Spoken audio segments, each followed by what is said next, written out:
Everyone, কেমন আছো সবাই? আশা করি সবাই ভালো আছো, সুস্থ আছো। আমরাও ভালো আছি। তো দেখো, আজকে সকালবেলা চা দিয়েই শুরু করলাম ভিডিওটা। তো সকালবেলা আমি এখন চা করছি। আর আমাদের বাড়িতে যে কতবার চা হয় সেটা মানে কল্পনাও করা যাবে না। তো সবাই একটু পর পর এসে খালি চা খেতে চায়। আর আমাদের বাড়িতে লাল চা কেউই খায় না সেরকম। তো দুধ চাই সবসময় হতে থাকে। তো এই যে দেখো, আমি এখানে চা করছি। তো চলো আজকে পুরো ভিডিওটা দেখতে থাকো। আর আমি কিন্তু খুব ভালো চা বানাতে পারি। কে কে চা খেতে চাও আমাদের বাড়িতে চলে এসো। তো যাই হোক, এটা মানে আমার শ্বশুর শাশুড়িরা বলে আর কি, আমি চা এমন জাল করি, জাল করতে করতে মানে চা শুকিয়ে যায়। তো জাল করলে তো চা ভালো হবেই। তো যাই হোক, চলো, অনেক কিছু বকবক করলাম। তো চলো ভিডিওটা দেখতে থাকো সম্পূর্ণ।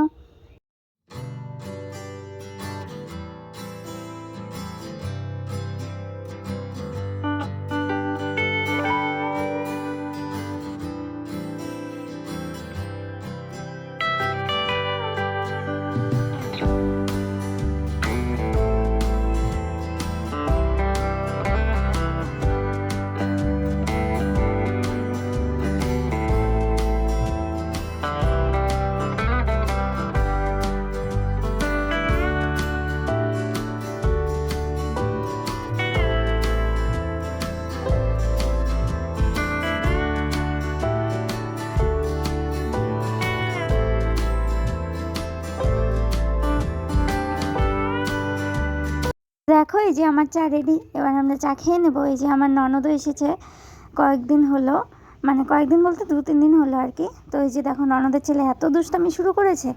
আর এই যে মা এদিকে মানে সবজি কাটছে। এই যে, তো মা বললো যে আমি সবজিগুলো কেটে নিই, তাহলে অনেকটা এগিয়ে যাবে। আর আমার ননদের ছেলে এত দুষ্টামি শুরু করেছে, মানে ওর জন্য তো মানে ওর পিছনে একজন মানে সবসময় থাকতেই লাগে। তো যাই হোক, ওইদিকে চা খেয়ে চায়ের বাসন টাসন ধুয়ে আমি এদিকে সবজি কাটতে বসে পড়েছি। তো রান্না হবে। তো মা বললো যে তুমি সবজিগুলো কেটে দাও, তাহলে মা দাদুর আর কি রান্না করবে। তো দাদু যেহেতু নিরামিষ খায়, তো দাদুর জন্য রান্না আলাদা হয়, আর আমাদের তো হোটেলে রান্না আলাদা হয়। তো যাই হোক, তোমরা ভিডিওটা দেখতে থাকো। আর এই যে আমার ননদ, তারপরে কাকি সবাই এসেছে, তো এখানে গল্প করছি।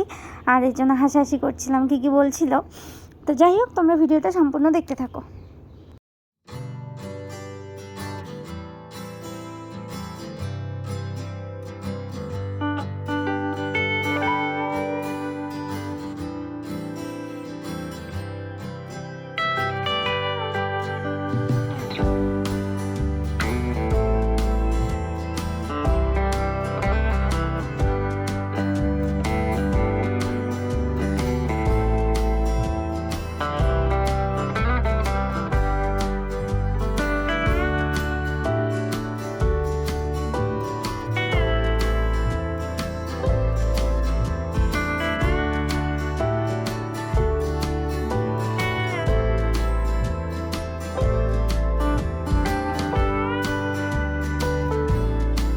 দেখো, এদিকে একটা গন্ডগোল হয়ে গেছে। এই কারণে মানে বসে আছি আমি এখন।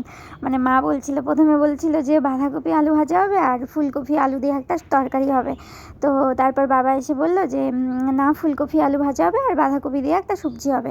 তো এটাই বলছিল। তো এই কারণে পরে মা এসে আমাকে দেখিয়ে দিল যে এইভাবে ফুলকপি মানে ছোটো ছোটো করে কাটো।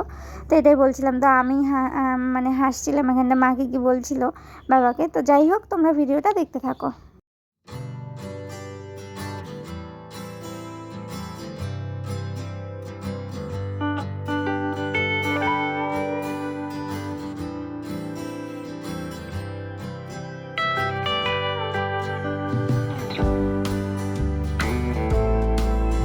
দেখো, আমার এদিকে সবজি কাটা কমপ্লিটই হয়নি, তার মধ্যে আমার বর এসে বলছে আর কি চা করার জন্য। তো এই যে আমি এখন উঠে চাটা করে দেবো। এই যে ও মুখ ধুচ্ছে, আর এদিকে আমি চা বসিয়ে দিয়েছি। তো চা করার পরে আমার অনেক কাজ বাকি আছে, ঠাকুর ঘরে কোনো কাজই আমি করিনি। তো এই যে আমার চা করা অলরেডি কমপ্লিট হয়ে গেছে। তো এবার আমি নামিয়ে নেবো চাটা। চা করে এই যে আমার বরকেও দিয়ে দিয়েছি, আর আমিও একটু নিয়ে নেবো। তো যাই হোক, মানে কি বলো তো, চা করে না, চা না খেলে ঠাকুর পাপ দেয়। তো এদিকে দেখো, এই যে আমার ননদের ছেলেকে একটু কোলে নিয়েছিলাম। তো এই যে আমি এখন মানে ফুল তুলে যাচ্ছি, আর আমার ননদ ক্যামেরাটা ধরেছিল। আর এদিকে আমার শ্বশুরমশাই মানে আমার বরের বাইকটা বের করে রাখছিল। আর এই যে আমার ননদের ছেলে, ও মানে গাড়ির পিছন পিছন যাচ্ছিল। তো মানে আধো আধো গলায় কথা বলে না, খুব ভালো লাগে শুনতে। তো দেখো এদিকে মানে আমি ঘরটা ঝাড়ু দিয়ে নেবো। আর যেহেতু আমাদের মাটির ঘর, আসলে প্রতিদিন মানে ঘরটা মোছা সম্ভব হয় না। তো আমি সোমবার আর বৃহস্পতিবার মানে ঘরটা মুছি আর কি। সোমবার তো মুছি এমনিতে, মানে আমাদের শিব ঠাকুর আছে, তো সোমবারটা আমি মুছি, আর বৃহস্পতিবার তো মুছতেই হবে, এটা স্বাভাবিক। তো যাই হোক, এই যে দেখো আমি এদিকে ঝাড়ু দিয়ে নিচ্ছি, আর এই যে আমার ননদের ছেলে, ওই যে ও খালি ঝাড়ু দিয়ে মানে ঝাড়ু নিয়ে দৌড়াদৌড়ি করে, এটা ধরে ওটা ধরে, এরকম মানে ওর পিছনে 3-4 জন লাগে গার্ড দিতে। তো দেখো আমার ননদ ক্যামেরাটা ধরে আছে, আর ওর ছেলে আর কি ওর কোলে ছিল, তো ওই জন্য ক্যামেরাটা কাঁপছিল। আর দেখো এদিকে মার মানে এদিকে মার হাত কেটে গেছে, তো এই কারণে মা ডাক দিল। তো আমি ঠাকুরের বাসন মাজা রেখে যে মার হাতে আর কি ব্যান্ডেডটা মানে লাগিয়ে দিতে গেলাম। তো আর কি বলছিল বাবা, তো বলছিল মানে অনেকটা দূরই কেটেছে, তো এখন মানে ব্যান্ডেডের ওপর দিয়ে মানে একটা কাপড় দিয়ে বেঁধে দিতে। এই যে আমি কাপড় দিয়েও বেঁধে দিচ্ছি। তো চলো এদিকে আমি কাজ করতে থাকি, তোমরা ভিডিওটা দেখতে থাকো।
দেখো সকালবেলা আমি মানে সোয়েটার পরে কাজ করছিলাম, তারপর আমি সোয়েটারটা চেঞ্জ করে হাউস কোটটা পরে নিয়েছি। আসলে না আমি সোয়েটার পরে বেশিক্ষণ কাজ করতে পারি না, তো সোয়েটার চাদর এসব পরে কাজ করতে আমার খুব অসুবিধা হয়। তো এদিকে আমি মানে মাকে জিজ্ঞাসা করছি যে আর কি কাটতে হবে। তো মা বললো যে বেগুন আর আলুটা কেটে দাও। তো এই যে বেগুন আর আলু কেটে দিলাম। তো মা এদিকে বললো যে তেলের মুখটা খুলে দাও। তো যাই হোক, আর এদিকে আমার ননদ বলছিল যে তোমাদের বাড়িতে এত কাছে তোমরা বসে মানে গল্প করবে, যে এই অবস্থা তোমরা পারো না, তোমরা মানে কাজ করতেই থাকো। তো আমি বললাম যে এই যে আমি তো এখন বসে গল্পই করছি, তো তুমি কাজটা ইগনোর করো তাহলেই তো হয়। তো যাই হোক, তোমরা ভিডিওটা দেখতে থাকো।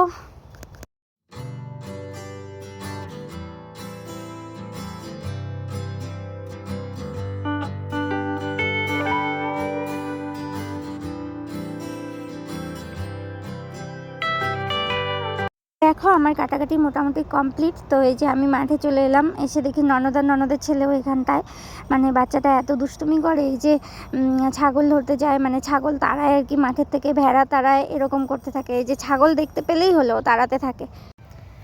তো দেখো অনেকক্ষণ পর আবার তোমাদের সামনে চলে এলাম। তো তখন সব কাজকর্ম করে স্নান টান করে পুজো দিয়ে তো সমস্ত কাজবাজ করে আমি এই যে একটু শুয়েছিলাম। এখন বিকাল হয়ে গেছে, এই কারণে একটু মাঠে এলাম, আর জামা কাপড়গুলোও নিয়ে নেব। তো ভাবলাম যে ভিডিওটা শেষ করে দিই। আজকার ভিডিওটা বেশি বড় করব না, জানি ভিডিওটা খুব ছোট হয়ে গেল। আর আমার শরীরটা বেশি ভালো না, কারণ আমার মানে বলছিলাম আগের ভিডিওটায় যে দুটো পরপর ঘটনা ঘটে গেছে। তো আমার ননদের বর তো কালকে রাত্রে এসেছে, তো আজকে সকালবেলা ওরা চলে গেছে। তো কালকে রাত্রে একটু মানে পিঠে টিঠে বানাচ্ছিলাম, তো সেই কারণে একটু আগুনের মানে লাকড়ি টুকরো এসে আমার পায়ের ওপরে পড়েছে। তো সেটা তো একটা হয়েই গেছে, একটা অ্যাক্সিডেন্ট। তো তারপর আজকে সকালবেলা আবার একটা মানে ডান পায়ে পেরেক ফুটে গেছে, মানে জুতো ফুটো হয়ে পেরেক ঢুকে গেছে পায়ের মধ্যে। তো তারপরে টক্সাইটের ব্যথা, এই যে এই হাতে মানে ইঞ্জেকশন নিয়েছি, তো সেটার ব্যথা। তো এই কারণে অত শরীরটা ভালো না, আর এই কারণে আমি ভিডিওটা ঠিকঠাক মতো কন্টিনিউ দিতে পারছি না। তো এখন থেকে তোমরা ডেইলি ভিডিও পাবে। তো চলো আজকের মতো এখানেই টাটা। তো আমার শরীরটা ঠিক হোক, আমি ডেইলি তোমাদেরকে ভিডিও দেবো আবার। তো আজকের মতো এখানেই টাটা।